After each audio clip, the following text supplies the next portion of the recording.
Right, Blues fans, here we are. Just watched the away performance against Coventry City, beat 3-0, and a man sent off. Watched it at the fan park. Feel a bit sorry again for the travelling fans that we took to the CBS Arena.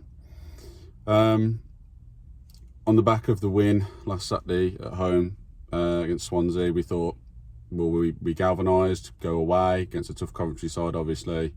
And despite the sending off, which we all agree I think did change the game, even before that we weren't on it again today. I didn't really feel the urgency. We were side to side again, and I think defensively we did all right in the first sort of 10-20 minutes, but I think after that we fell a little bit flat. Struggled to create, nobody stood out exactly, and obviously the sending off happens. In my opinion, I think there's two correct things here, in my opinion at least, where I think that Jack Robinson, as you said, Dan, when we were watching it, he should know better not to commit there and put his hands on him at all. At the same time, has your rights dived? Yeah. Because, but who's to say that we wouldn't do that? If Stansfield's up there or Kyogo, are they going to go over? Yeah, probably. Yeah. So I'm just saying it because I'm pissed, but at the same time, it's two things are correct at the same time now, in my opinion. But that happened. We decided to sit in. I think we made a couple of changes, didn't we? Obviously, Cochrane came on a bit later for LENZ injury. I think he pulled his hammy, which doesn't look great. Bloke's made a straw, which is really frustrating. And the main thing, which I don't think I've mentioned earlier, is the fact that Dutch was injured in the warm-up before the game, which I think majorly fucked our game plan, because I think he was going to be the one holding the ball and collecting it for us and having us out wide, and the way we did against Swansea here at St Andrews. So yeah, it was work to do again and again, isn't there? It's really. Yeah, there is really, isn't there? It was just a series of unfortunate events today, wasn't it? Some within our influence, many not, unfortunately. Obviously, Dutch not being fit following the warm-up for today's game as well has completely, like you say, fucked us up. It's changed our game plan massively. Again, does that lead us to think, to be concerned that we don't have a plan B? I know it was very last minute, as we mentioned before we went into our post-match reaction here, but is it concerning again that we lack a plan B? Lyndon Dykes, I mean, we know what he does, and we were all singing his praises after Saturday's game, weren't we, against Swansea City at home, but I think he's probably proof more again that today really wasn't his game, and dare I say maybe he's not up to the task in this division, maybe, because predominantly he does stay on the bench, doesn't he, rather than be in the starting lineup.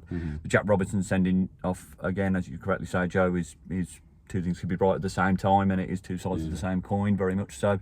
Hadji Wright does go down, effectively not being touched at all. Don't know why he went down hard with his ankle. That was a little bit strange. I think it was just too exaggerated. But like you say, if that's Stansfield, does he do the same in that situation, knowing full well the position you're in? But Jack Robinson, as an experienced professional at this level and better, really should know better. You've got Laird coming across, the ball's going towards Laird, he's got a man covering. You don't need to touch Wright, just let him go. He's not going to get to the ball, Laird's got him covered, it's fine, leave it. It changed the complexion of the game.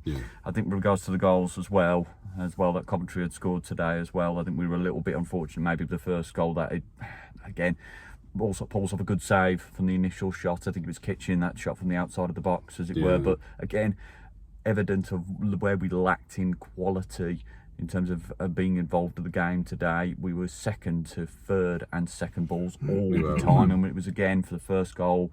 We were not quick enough to Saturday Samuel for him to pick up that for the first goal, and then the second one was just a little bit unlucky. But then the way the man peeled away initially just to get the ball into the back of the 6-yard box, again completely unmarked. And the third is just route one football. You shouldn't be seeing that even at national league level. That should be defended better. I don't particularly think much of Erin Cashin, unfortunately. He makes me feel uncomfortable and uneasy when he's on the ball, and he lacks complete quality in the air at all. I know he's a short player, but there's players that he's like that do better.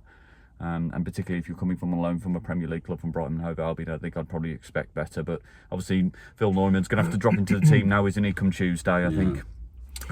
Yeah, I agree with a lot of what you both said about there have been a series of unfortunate events, to coin a phrase, which is true. However, we shouldn't use those things to mask the fact that there was a gap in quality today. Yeah, it was there, right?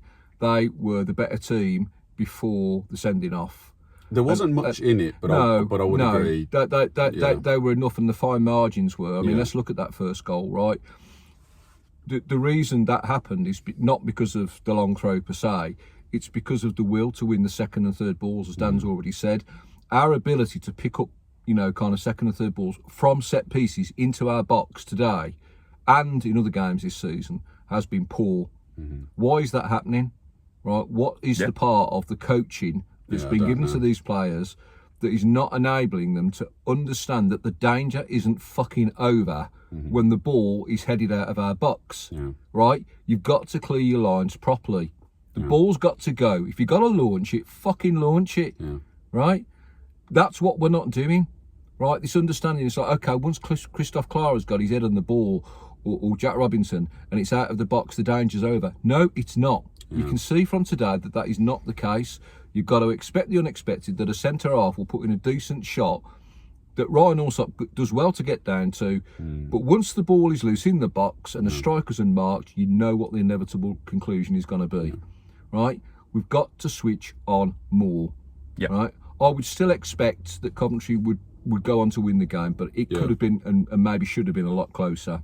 So the sending off makes a difference, a numerical advantage against a team that can control the game well, control the ball, high possession, and know how to make the most of their opportunities, right? So we made life difficult for ourselves in that respect, albeit whatever it is that we think about the sending off. And I hear what you say about the kind of soft aspects of the second yellow.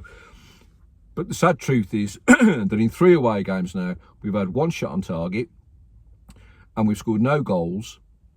And what we let in? 6? Yeah. 6 goals in 3 away games, the last 3 away games. Now, I would temper that a little bit by saying the teams that we've played against away are 2nd, 3rd and 4th in the league at the minute. So maybe, and it depends how the season pans out, maybe we've been handed a bit of a short stick to begin with. They've been tough games either way, haven't they? And you were just saying before we switched the camera on that our relative start is actually pretty good. And shove all that bullshit aside about the ownership and the money, right? Because we know there's all the talk about it. They're talking about it on Sky today, and a bit of a reality check for us. And I think it is. And I think it's a well-needed reality check. Yeah, I agree. We knew, and some fans watching knew exactly what this league is about, and it is fine margins. But if you're just going to stick to the same way you want to play, and you're side to side, and you're not going to have a plan B, again, the game today were a little bit unfortunate. But if those stats back that up, and if you can't go away from home and pick up points, you ain't got a lot going for you. You can't rely on getting points here all the time. Sure, we will. This is one of the tougher places to go in the league, but there's a lot of tough places to go in the league, and teams will come here, already have come here and got some.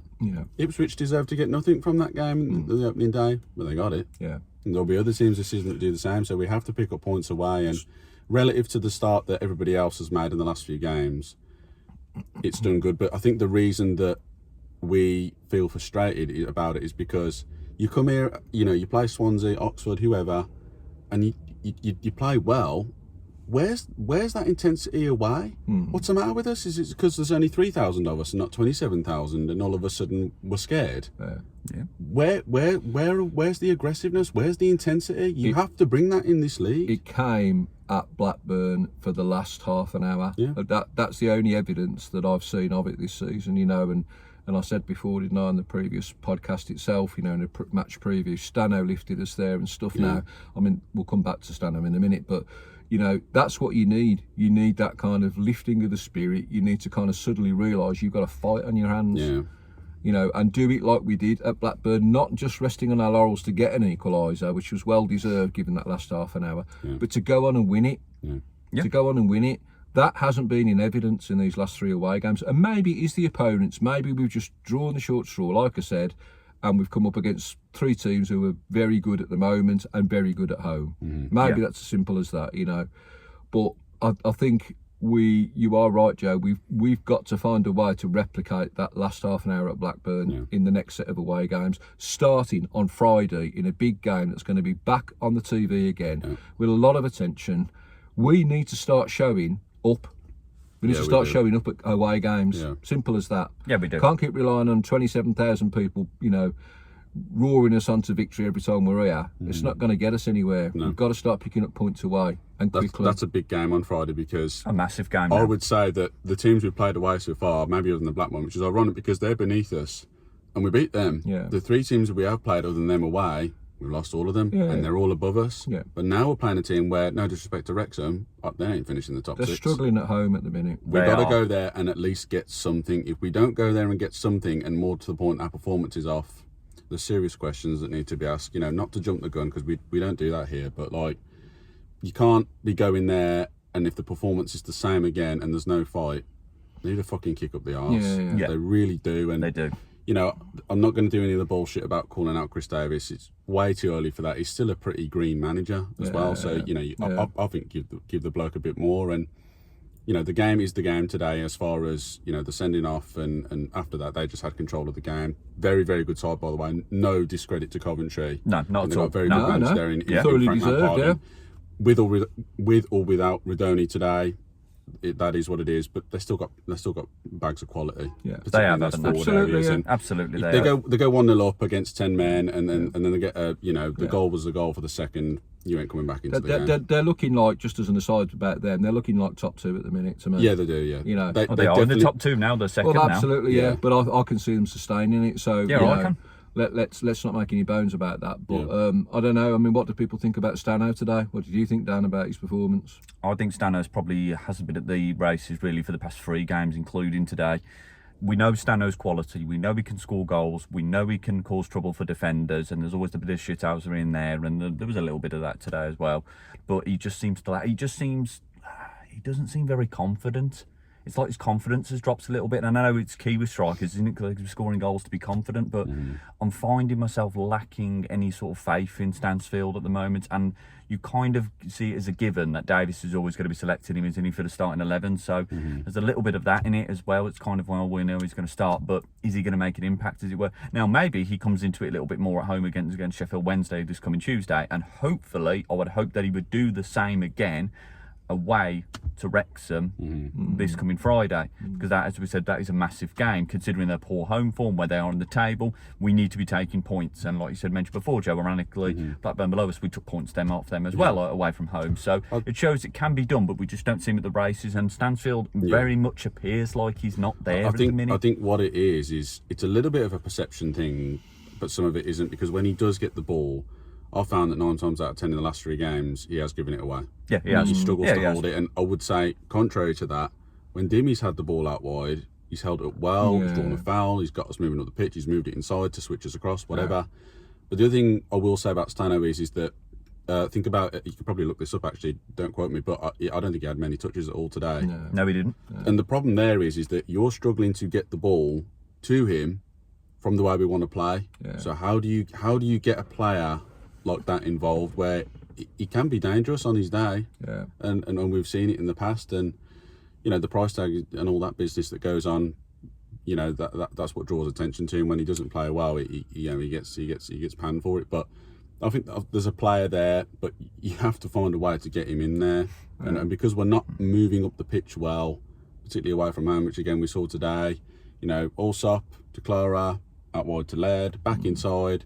Iwata tries to drop for it, tries to play around the corner pass, we lose possession. For me, that is exactly what's been happening to us the last 3 games away from home. It has. You're way too predictable. Teams will find you the fuck out, no problem in this league. It was easy last season, and this is another thing, like, not to hammer players all the time here, but like, Iwata in the last few, even at home here when we played Swansea, he wasn't quite... I think he's been, you know, because of, you know, the way he was in League One, I think a lot of fans would agree with me and say that at the minute, and I even thought this last season, I think that as far as the Championship, they're 2 fairly average Championship players, in my opinion. You know, people are going about Pike being Premier League. He's not. No. He's just not. And that's no disrespect to them. That they're pretty average Championship players. But if you play to their strengths and get them involved in the game, they can be as good as anybody. Or maybe we've got better. Maybe Tommy Doyle is better. That's exactly what I was going to say. Maybe that's the answer. Maybe the time has come for that kid to be given his chance. You know, he's waited patiently. He showed reasonable amount of quality when he's come on. He's played at a higher level. He knows a bit about, well, he knows a lot about what this division's about. Yeah, he does. I mean, in the interest of rotation on Tuesday, I think it's probably come time now that he's got to have a start. Yeah, I would agree. He's got to. I mean, they're going to be enforced changes to a degree anyway, but and don't throw the baby out with the bathwater, because there were still some elements, some players in the team that are doing their job, you know, Chris Clara and Damari Gray and people like that. Yeah. So let's not get too overawed with that. But the midfield two are starting, as you said, Joe, to look average. They're not terrible. No. They're not. They're not brilliant. No. They're not. There are much better, midfield pairings in this division, in my opinion, at the moment. Yeah, there is. Yeah. Now I might be proven wrong over the next few games, and hopefully that's the case. But I don't feel it at the moment. That's not the impression I'm getting. But No. we could go on a lot about today, Yeah. and we don't. We don't want to kind of get drilling into too much detail in a post-match reaction because it's about the raw emotion, isn't it? So let's not really do that. Let's save it for the podcast during the week. But yeah. So there you have it. Let us know what you guys think of some of the players obviously we've mentioned today and just the general performance. Not just today, obviously the last few games, even the Swansea game, and just let us know, guys, what you think maybe needs to be done moving forward. How do we kind of go about Tuesday night? And ironic, we play Sheffield Wednesday, but they'll probably fucking beat us here at home and end the streak at the league, at home. So Bannon, at the Tilton end probably. But and then obviously got Wrexham on the Friday. So next time we come to you guys will be as normal. I think we'll record on the Monday with today being Saturday, and then we'll do a preview. Obviously for the Sheffield. I say that actually, aren't we doing a preview for the Sheffield Wednesday game here? We might do that. Yeah. And then so we might do that, and then so we might come to you guys before the Sheffield Wednesday game or after in the post match. But nonetheless, we'll sort it out. So if you are new around here, subscribe if you want to see some more content from us. And until then, Blues fans, keep right on, and we'll see you all soon. Keep right on. Get right on. See you soon.